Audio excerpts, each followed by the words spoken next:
So generate an altruistic motivation for the meditation.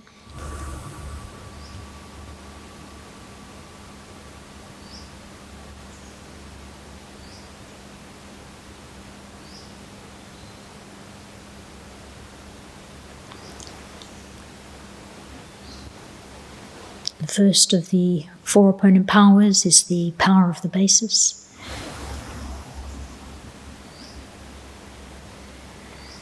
So the basis is refuge in the 3 jewels and developing bodhicitta. So first just reflect on the intense suffering of the lower realms.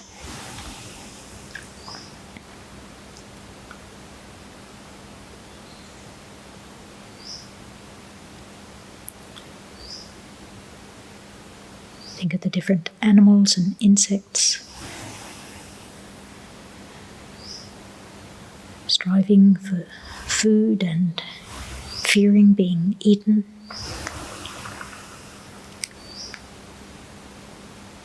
Suffering from heat and cold.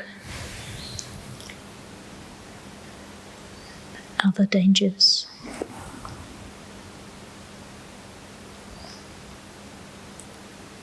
The suffering in the spirit realm,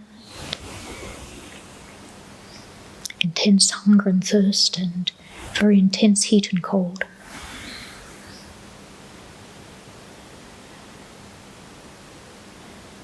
Even when they find a little food, then there's many obstacles with the physical body or guards who don't allow them to reach the food or drink. The food turns into flames, or the water is filled with foul substances.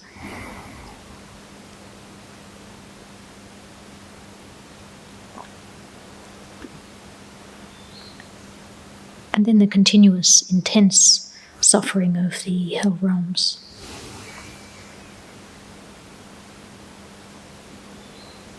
I think I must not get born in the lower realms.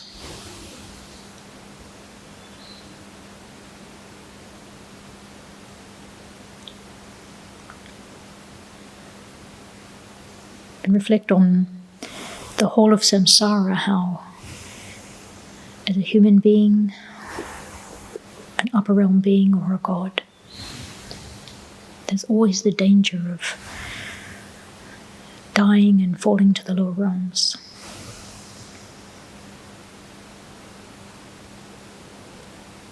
As a human, there's the suffering of birth,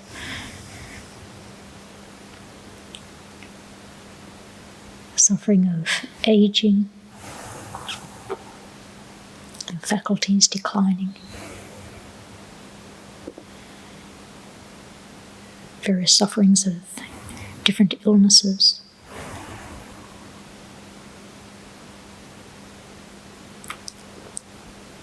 And the suffering of death with great fear, separating from loved ones, possessions, status.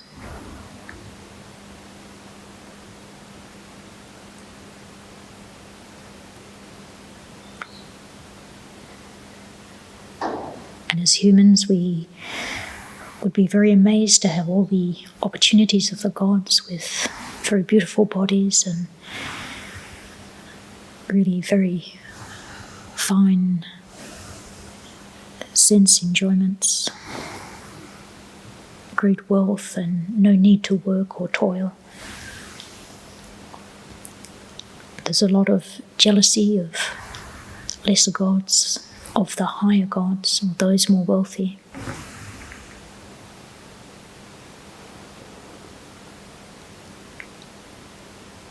And at the end of life, there's grief unlike anything a human would understand.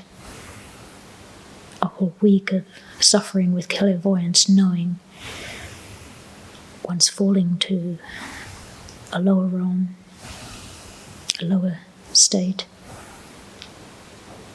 without any of the enjoyments of the god realms.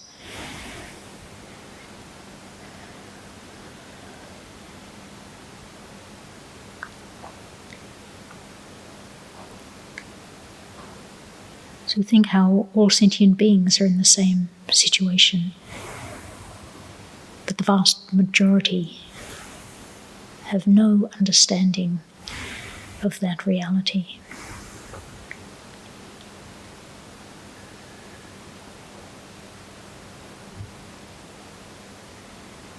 Each and every sentient being is just like us, wanting good conditions, happiness, safety.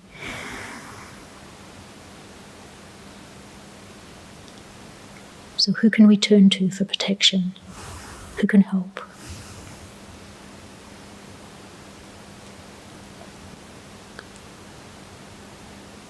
It's only the three jewels that has the ability to really protect and completely free one from the suffering of samsara.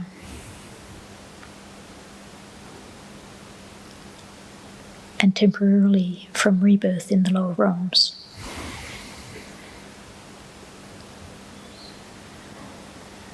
The Buddha jewel is the founder Buddha.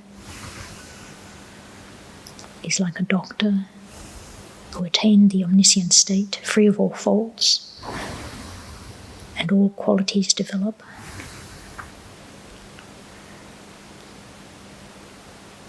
Who himself pursued the path to enlightenment over many eons.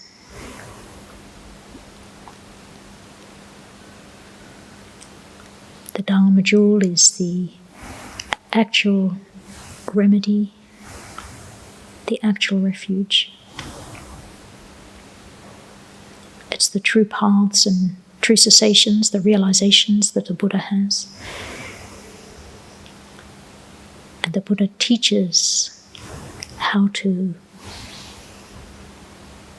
develop those true cessations and true paths that we can develop in our own mind. So that's the medicine,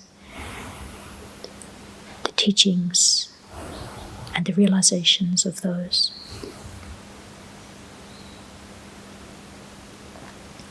The Sangha jewel is the support.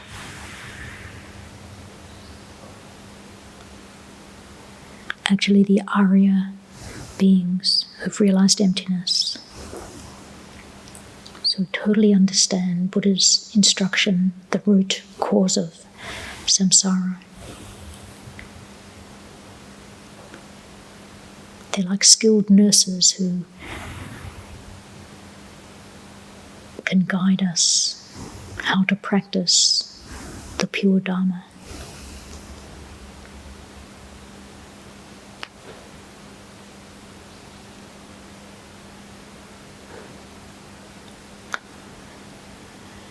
When we really understand the three jewels and understand their qualities, and understand how we too can develop the same realizations, then becomes that trust can build a very deep and sincere refuge in the three jewels. And a confidence that one can help others in the same way that the Buddhas and Bodhisattvas are able to help others.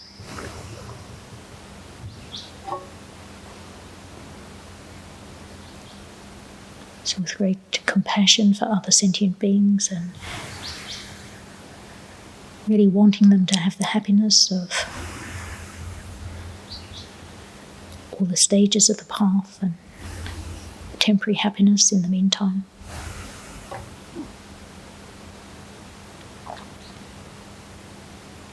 And develop a sense of responsibility that I myself must attain the state of a fully awakened Buddha to lead all of them to that enlightened state.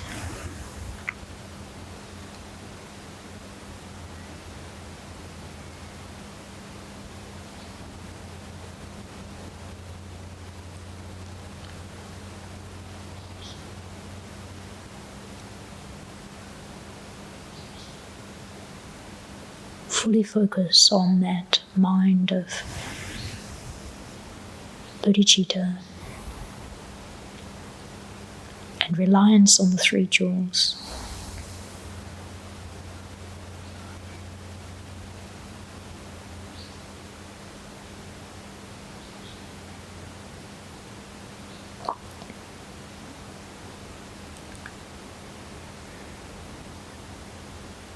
Then the second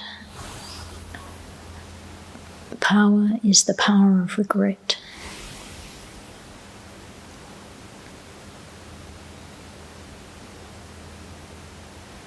So think how one's mind at present is polluted. We have this great aim to achieve enlightenment, but our mind is polluted by the non-virtues that we've created in this life. Those non-virtues are carried on our continuum as potentials. They're in danger of giving rise to rebirth in the lower realms or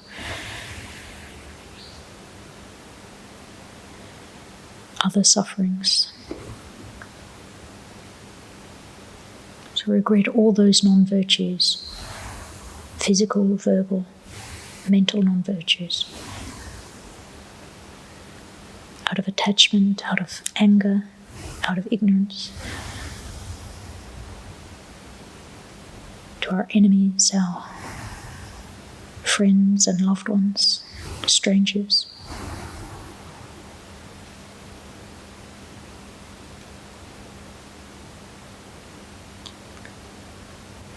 And then not only those actions we've done in this life, but think how, with beginningless lives, each and every life I must have created countless negativities. So many stains abiding on my continuum. Just the same as each and every other ordinary being who's lost. Those beings we see commit so many negative deeds, think I have done just the same. I must have done every similar negative deed in the past.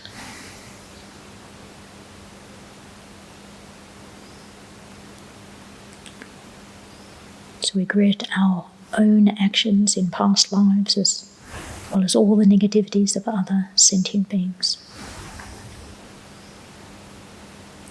We regret those actions we've encouraged others to do that caused them suffering and lower rebirths, also cause us suffering and lower rebirths from the pollution on our mind.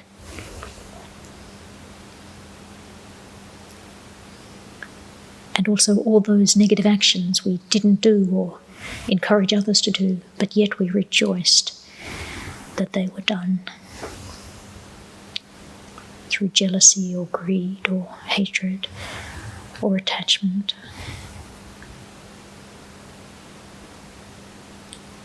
Or just plain ignorance.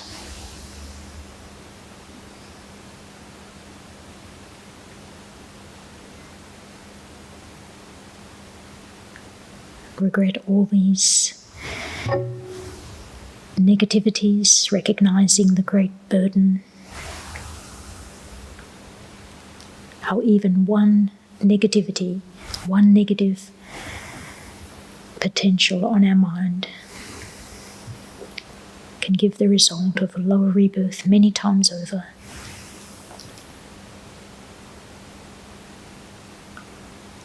As well as a human, there will be environmental effects that are negative, similar actions that are done to us. And the worst result, the habit again and again to create those negativities. What a heavy load.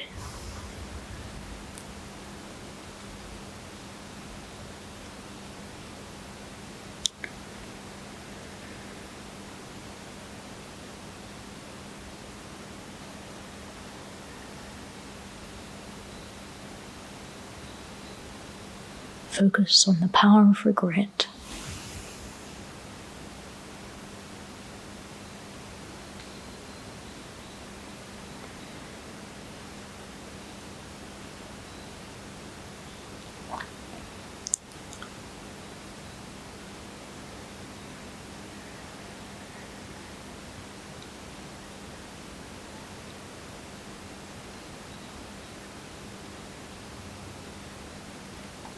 So when our refuge and bodhicitta is strong, and our regret is also very strong, then we feel naturally to engage in the power of restraint. We determine to be more mindful, more careful, to avoid negative actions of our body, our speech, our mind, as much as possible.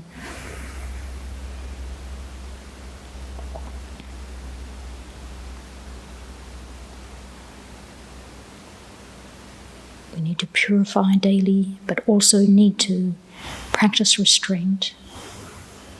Commit each morning to be vigilant, to know our own weaknesses and the things that may trigger our negative emotions to arise and negative actions to follow.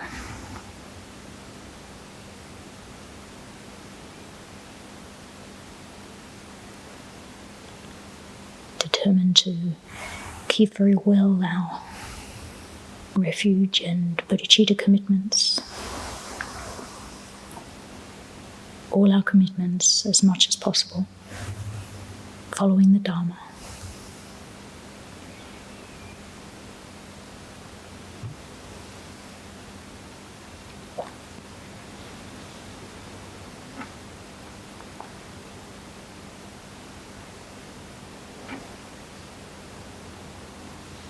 And then the power of the remedy.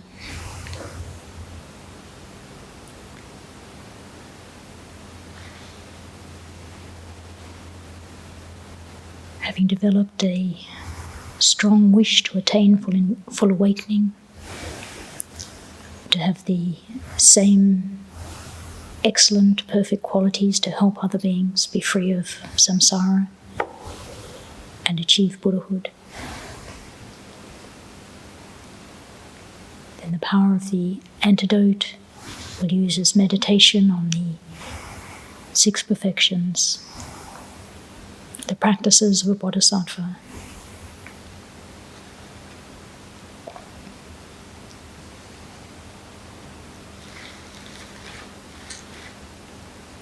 So think of the importance of practicing generosity,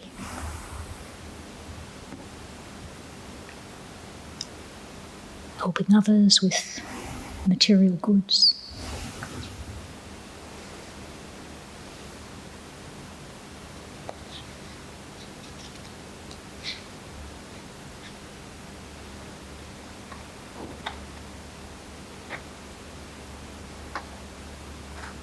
helping others by giving teachings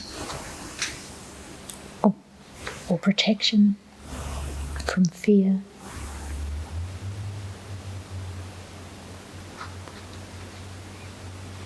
Giving time, loving kindness, giving over our merits,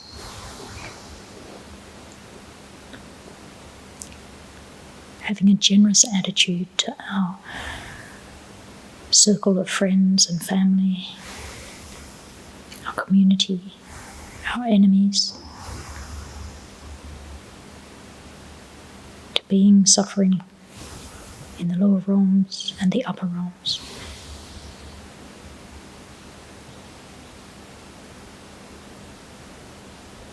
Giving over all our merit,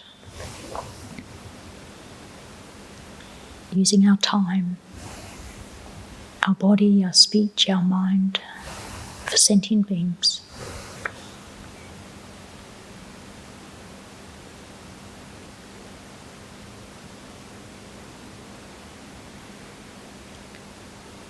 Focusing on that generosity with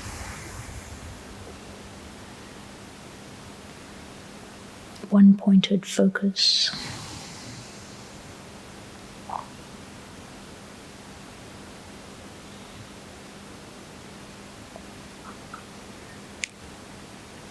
Understanding the emptiness of the action of generosity.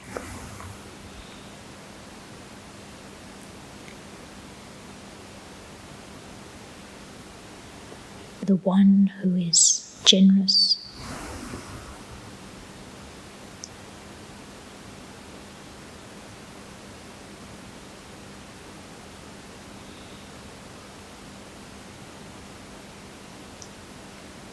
And the object, the sentient beings.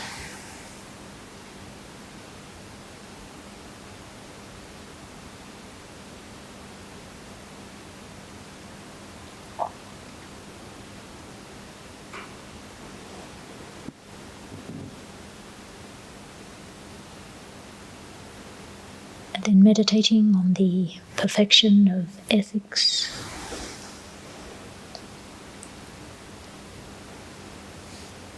Making strong determination to engage in ethical restraint.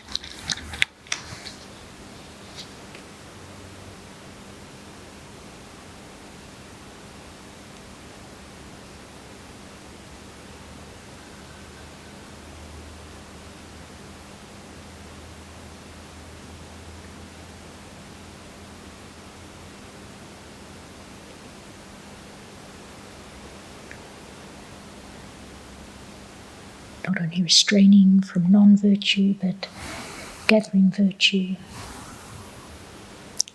and acting for the welfare of sentient beings.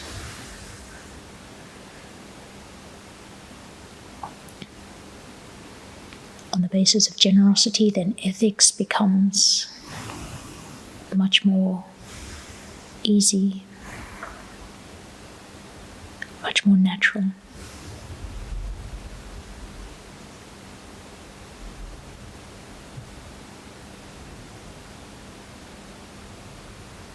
Holding good focus on ethical restraint.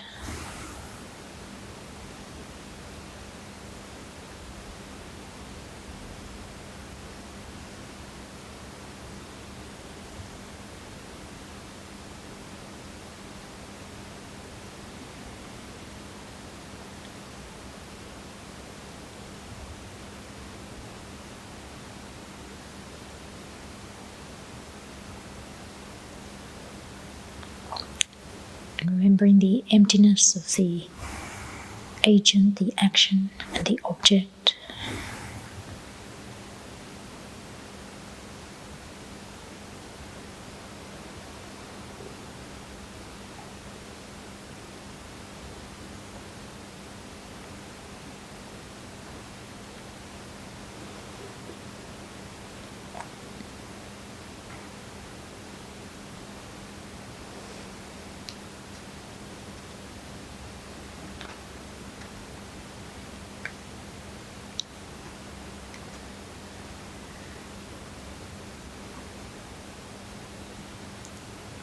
And with the ethical restraint, then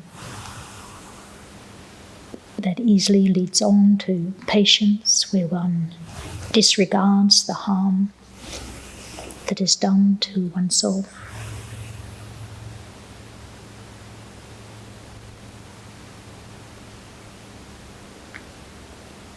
We're able to bear suffering.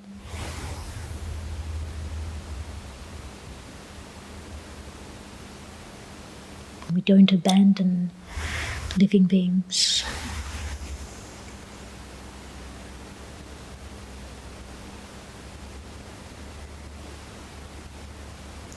We definitely don't retaliate.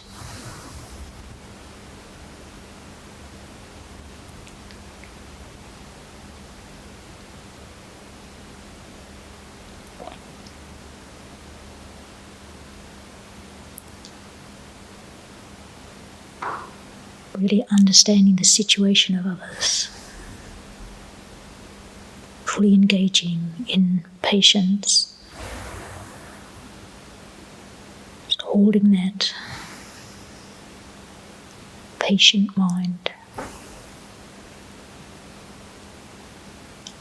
without distraction.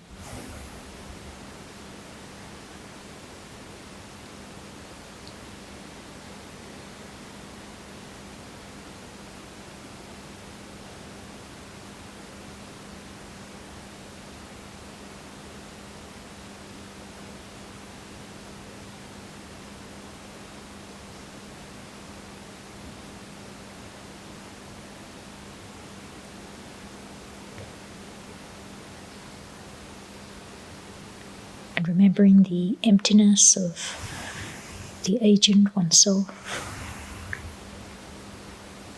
the action of patience,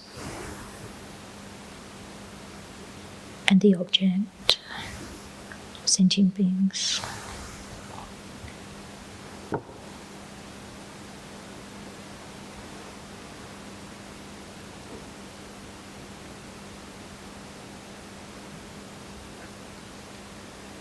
Ethical restraint leads on to joyous effort, makes joyous effort easy because one's more peaceful and calm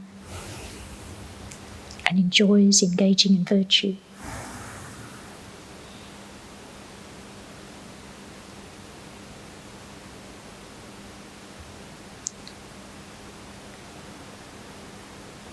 One's enthusiasm grows and the strength of one's virtue increases.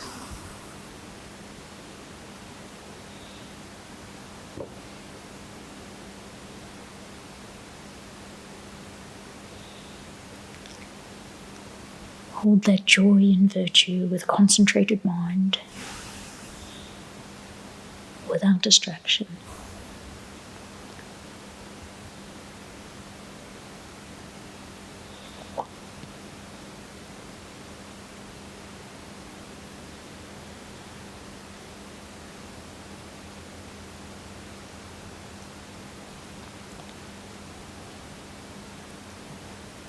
And reflecting on the emptiness of oneself, the agent.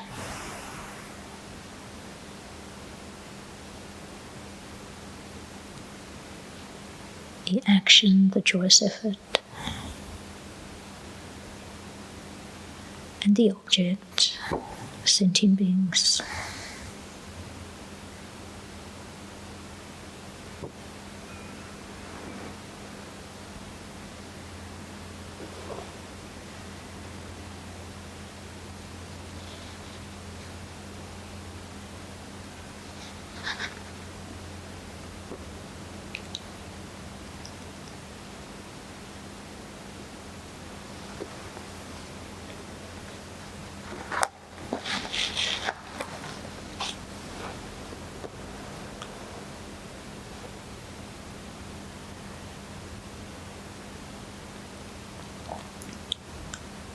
And feel what a powerful antidote the 6 perfections are. The generosity giving rise to resources that one can use extensively for sentient beings.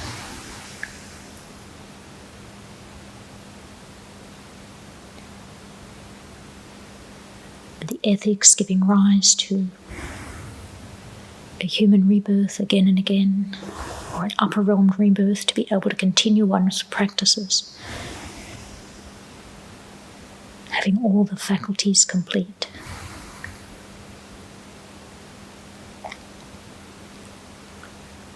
Patience giving rise to excellent companions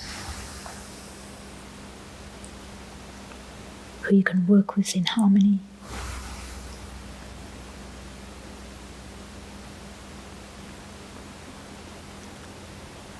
Joyous effort enabling one to follow through and complete one's virtuous actions, whatever one undertakes.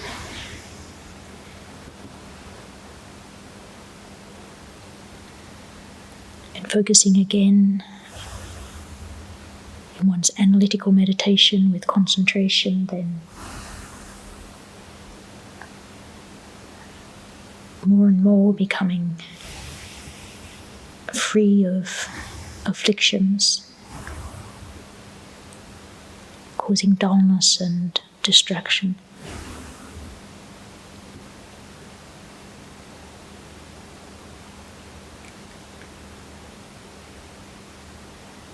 And remembering emptiness, then also able to more and more develop what to adopt and what to abandon, and understanding the root of cyclic existence to be abandoned, self-grasping, and the antidote to that, wisdom, realizing emptiness.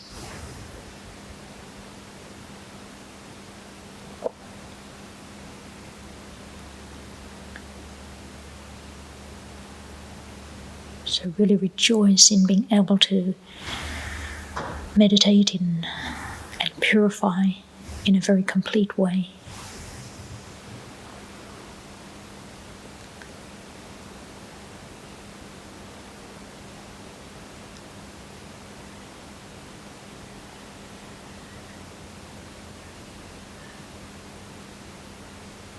And then thinking again of sentient beings giving over all one's virtues and possessions and time and energy to sentient beings to help them. And praying to never be separated from the Dharma and the pure teachers who give pure instruction.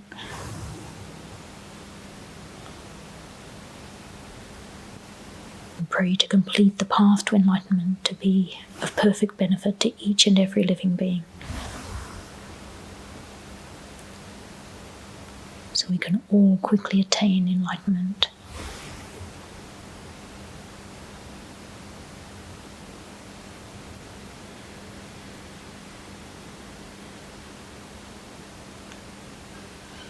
Hold that very firm dedication,